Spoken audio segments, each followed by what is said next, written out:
So in order to make strategic decisions, it's important that you have information. And so there's frameworks that are set up that allow you to have some context in terms of where your information needs to come from. And so one of the frameworks is pretty famous, and you guys have probably seen it in one of your other classes, is the 5 C's framework. And really it's looking at specific data sets and insight that comes from this group of information right here. So customer information, information on your company, competition, and collaborators. And then in the middle is the context of how the interplay and how those things all work together. So basically this framework provides like a baseline of the base level of information you need to make strategic marketing decisions. So one of the things that I want you to do and think about is on your cases that you're going to turn in, you always want to make sure that you're having an understanding of these elements from the 5 C's framework that's going to allow you to really answer the challenges that exist in the case. And remember, one of the things that we're going to do in our cases is put you in a situation where something's happening, a situation, market share is declining, customers are leaving, there's no growth, whatever the situation might be. And for you to diagnose and figure out what the right thing to do and what the strategic options are, you need to have really an understanding of these elements, or you really can't make an informed decision and really take it anywhere. So this is really your baseline of information, and we're going to talk a little bit about some of the things you want to include or understand in each of these elements going forward. One of the other things that's important is in marketing strategy decisions that you make, it's where does this information come from, and the market research that you might do, or insight. And so how do you get the information and how do you get the insights that exist on your competition, on your customer, for instance. And really what we're talking about on company is what competencies and skill sets, like how are you going to win? What's enabling you to execute and deliver on your strategy? So let's first talk about the customer, and the customer is really the centerpiece of any marketing strategy decision. So in our framework of segmentation, targeting, and positioning, really the customer is at the center point, right? So you need to understand who your potential customers might be, who your customer is, what your customer values, and then how are we ultimately going to deliver value to that customer. So the question is then, how do you get insight? How do you get a better understanding of your customer? What are some of the things that you might do to do that? So there's several things, right? So you could do market research on your customer. You can do general secondary research. You could have an understanding of your specific direct customers that you have from customer satisfaction surveys, etc. So really understanding who your customer is, what they do, and how they behave. And there's several techniques that you can do to really understand that. You know, one of the other things you want to really understand about your customers, and you can really categorize it into really 2 different types of factors, the driving factors and the inhibitor factors, right? So factors that are motivating to adoption and driving growth in your customer base. What else is happening, right? So this is like a larger bucket in terms of like when you do your market analysis and you're trying to get a better understanding of really what's going on in your marketplace, you really have to kind of categorize and understand what are the things that are helping you and what are the things that are pushing you forward, your drivers, and on the other side, your inhibitors. What's preventing customers from connecting? What's preventing? What's challenging the customers from trying your product versus a competitor's product? And so this gets a little more sophisticated, but it's really something to really just have an understanding of in terms of the overall dynamics in the market. So a couple more things on customer, and really what are we trying to do? Our job is to provide value to the customer, and so in order to do that we have to understand several key components. So individual customer level, who is the customer? And we're going to talk about segmentation, and that's looking at different elements in terms of different variables that are going to help us define who the customer is. But there's other things we want to understand too. What are their perceptions? What do they prefer? How often do they purchase? Where do they purchase? Why? How do they use the product? So these are things that you really want to understand to have a good insight on the customer. So one of the cases that we're going to do is Callaway case. And in the Callaway case, you're going to have to understand kind of that golfing market, who the customer is and how the customer behaves. So another element that you really need to understand in terms of for us to really add value and make the right decisions and add value to the customer is the market. And so several important factors here in terms of market. Market size. Is the market growing? Who are the players in the market? What kind of market share do the competitors have? Is the market at a mature level where it's been around for a long time and competitors are competing on different levels? What are the trends? What are the insights? And so this is really some general things that you probably have been exposed to in your MBA, but it's data that's going to be important for you to have understanding of, for you to make the right decisions going forward. Again, we're going to explore some of these things in the cases that you have going forward, but make sure you just have an understanding in terms of which elements are going to potentially affect my business in terms of currently affecting, in terms of challenges you might have, and which might present opportunities going forward. Okay, so market growth, right? So you know, companies, you always want to have an understanding of size and growth.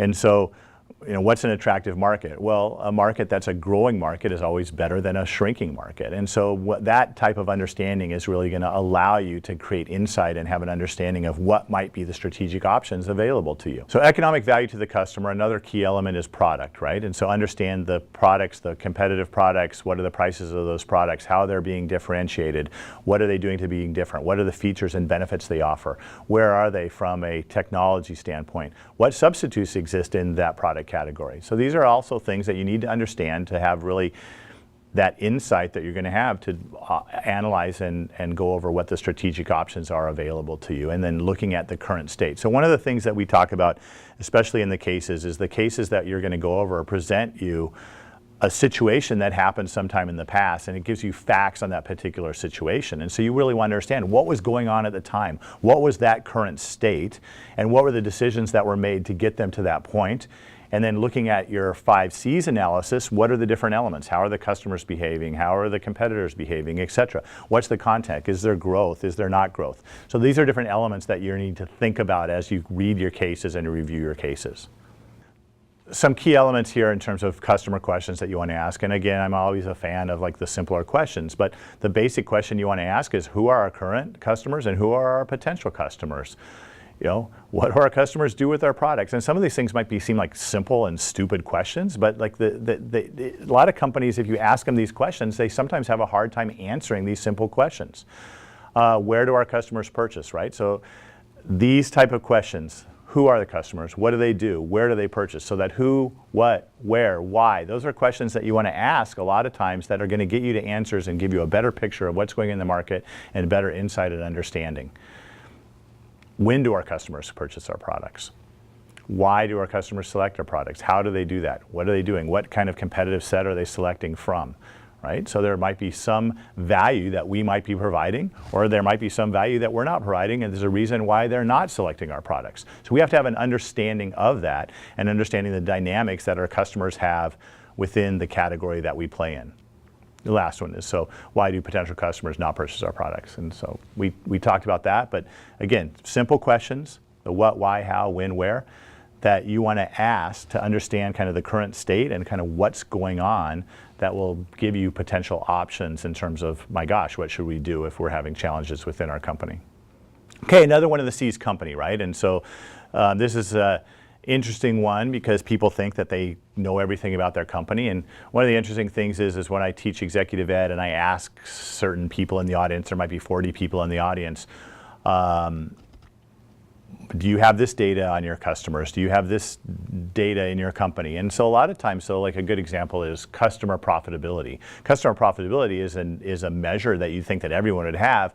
And the interesting thing is very few companies, even sophisticated companies, have that data. And it gets more complicated now that data is more important and digital's coming in, that what data is going to be important to the decisions we're going to make. And you know, at the end of in a few weeks, we're going to talk about measurement and how measurement fits into the overall strategy, and we'll talk about that a little more. But let's finish talking about company.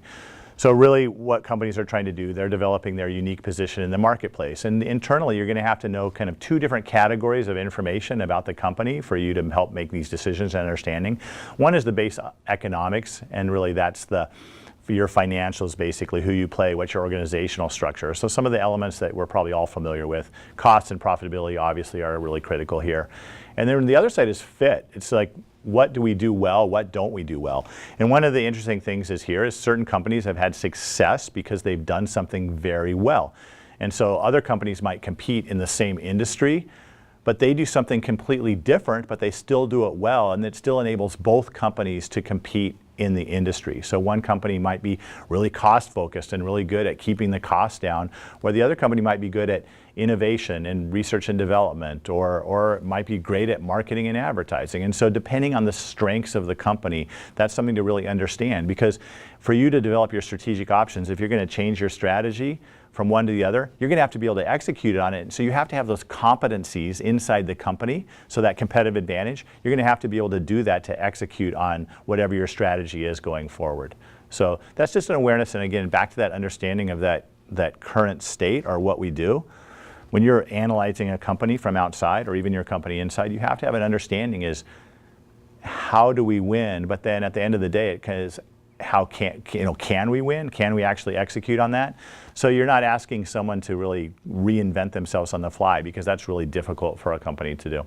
Okay, another one of the C's, competition, right? And so competition, we're all familiar with competition. But this is really critical too, because a lot of times on how you win in the marketplace is vis-a-vis the competition, right? So we're trying to win against another product or service or offering, or some other company trying to find value potentially to our customers, or the customers that we want to play with. So what do you want to do here? And this is really MBA 101, it's the industry analysis, and really getting an overview, or like, how many companies play in our business? What's the market share of these competitors? What do they do? How do they behave? And so I don't want to go into detail here, but you really have to have that base understanding of how they play. And this data really comes where it's really easy to get, and you can really use secondary research to get most of this data and insight.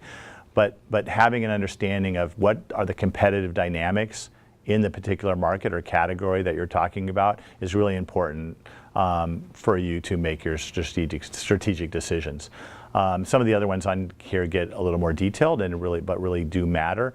For instance, channels could be a good one, and really this could be important now because of the disintermediation of some of the things that are going on online.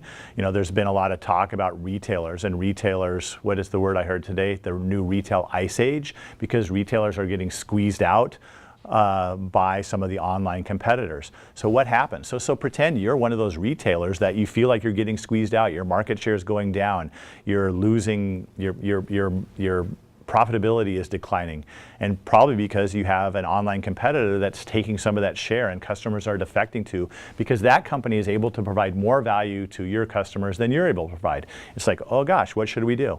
Well, a lot of companies are facing that now and are trying to make that foray into that online. And so can they do that? Can they not? But having that understanding, especially competition, because there's a lot of new competitors. Remember we talked about in terms of what's changing in terms of the world. Well, the number of competitors is increasing because the barriers to entry has typically declined for most businesses. And so this is one you really need to pay attention to, and it's kind of that base level of data that you need to understand if you're going to make smart decisions. So another one to really look at in the C's model is collaborators. And really the collaborators are the strategic partners that allow you to deliver value to your customers better, faster, cheaper, in a better way. And so really understanding like who those collaborators are within that sphere of competitors and who yours are, really giving an understanding to how the industry works, right? And so this could be, it could be your channel partners, right? You say you're a manufacturer, and so who are your channel partners? What kind of arrangement do you have? What kind of terms do you have with them? Are they delivering on the same value you want them to deliver on to your customers? So there's lots of these, and really understanding kind of who the important ones are here. So one example in this might be your software partner that you deal with, in terms of, say you're an online retailer and you don't necessarily deliver or have the capabilities for your shopping cart software or how that works, but there's other companies that are actually helping you do that and have a better system set up for you to do that will lower your costs and allow you to do it more efficiently. And so collaborators typically are doing that, right? They're going to let you have some technology or have some capability that you might not have that allows you to deliver a higher value to your customers that you couldn't do by yourself, right? So understanding who those players are, and that partner relationship can actually give you a huge competitive advantage, and it can hurt you too, right? So if you don't have that partner relationship but your competitor does, they can deliver value from a lower cost perspective, or they can do it where it satisfies the customers more. That's where that allows them to win. So collaborators are really important in terms of that value delivery to your customers. Another example, just real quick, it could be like credit card processing, right? And so the ability for on how companies take payments now. And so like a company comes in like PayPal, and it really squeezes out some of the credit card companies, but it's for a lot of customers, it's an easier play than doing supplying your credit card online. So there's lots of companies that have come in, especially because of the digital changes and things that are happening in online and digital, that have made these partnerships really critical and important. Okay, context, and really context is really that big picture in terms of what's going on in the world, and there's different elements that really affect the decisions that companies make, and some of the factors are political factors.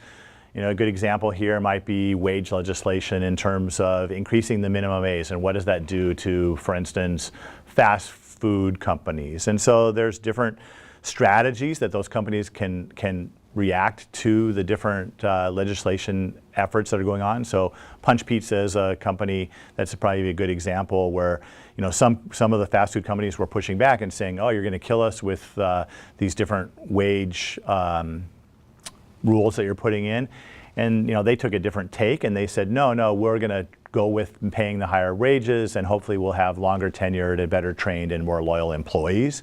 And so that's just an example that's like on a small scale, but it does affect the different businesses, and you have to have an understanding of what's going on in terms of how that's going to relate to your current business and your business going forward.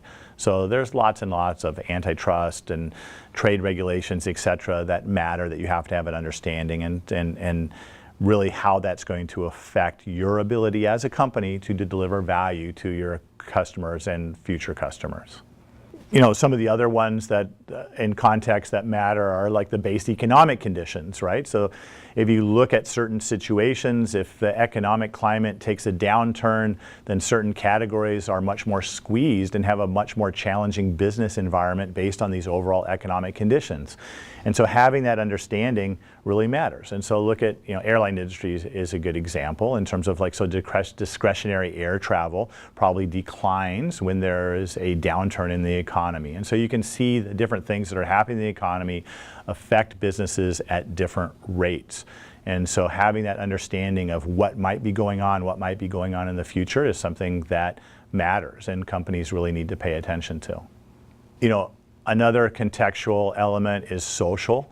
And so this is really important because it's going to ultimately relate to our ability to segment and target different individuals, but have an understanding and changing in terms of changing demographics, changing things that are happening in education and culture, et cetera. And so one of the things that you have to have an understanding is kind of this scan on the social. And this one's a little harder to really understand how it's going to predict or how you can predict what's going on with some of these trends and things that are happening. A simple one could be demographic changes, and what's happening in America is aging baby boomers, that big bubble of people, is actually putting different strain on the infrastructure, and for some companies that's creating a problem, maybe in healthcare or housing, et cetera, but it also opens up many opportunities. And so if you combine that with the cultural elements of that demographic, so baby boomers want to maintain young and youthful activities, so you're seeing a boom in certain sporting activities and fitness elements as a result of that social change that's going on. One last one I'll talk about is culture and cultural changes. So companies really try to keep on top of this in terms of cultural changes. And so we just did some work for Warner Brothers, actually, and Warner Brothers has Scooby-Doo and Looney Tunes and different properties that what they wanted to understand is what are the cultural drivers that could create relevance for their potential customers. So for instance, to try to reinvigorate a brand like Looney Tunes, are there some things that we need to be at and have presence at that are going to allow us to make that connection to a millennial? And so, for example, is Coachella still relevant? Is it still something that we need to be at and play at for us to make that connection? So what are the cultural things that are going on that allow us to have that understanding of where we could make a connection or where we could connect with our current customers or future customers? The last one in context is technology.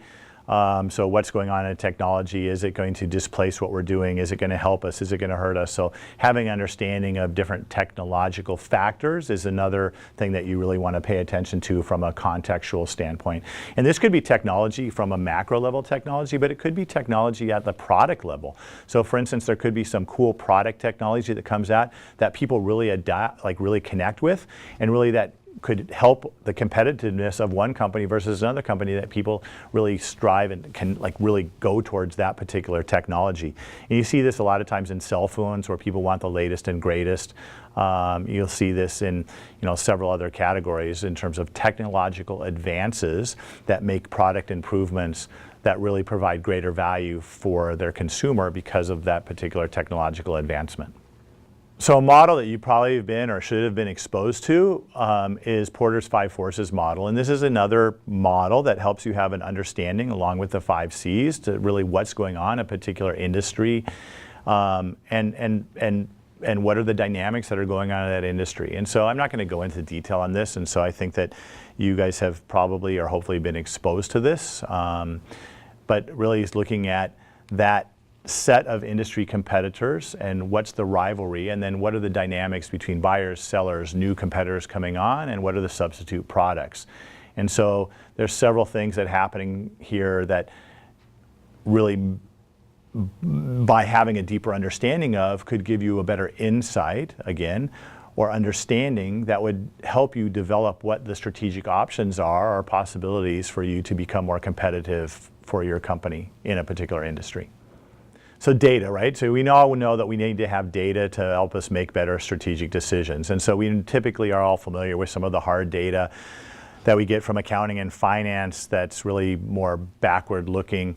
That could be sales units, it could be income, it could be total profit, it could be looking at what we spent on marketing overall. But there's some other ones that are specific to marketing that are really important, and that could be measure of awareness, that could be looking at our customer satisfaction or our customer experience with the product. Another one that's very popular right now is Net Promoter Score, and it's really, that's a measure of how likely are you to recommend a product or service. And what that was designed to do was to try to create simplicity and power by asking one simple question in terms of how likely are you to recommend.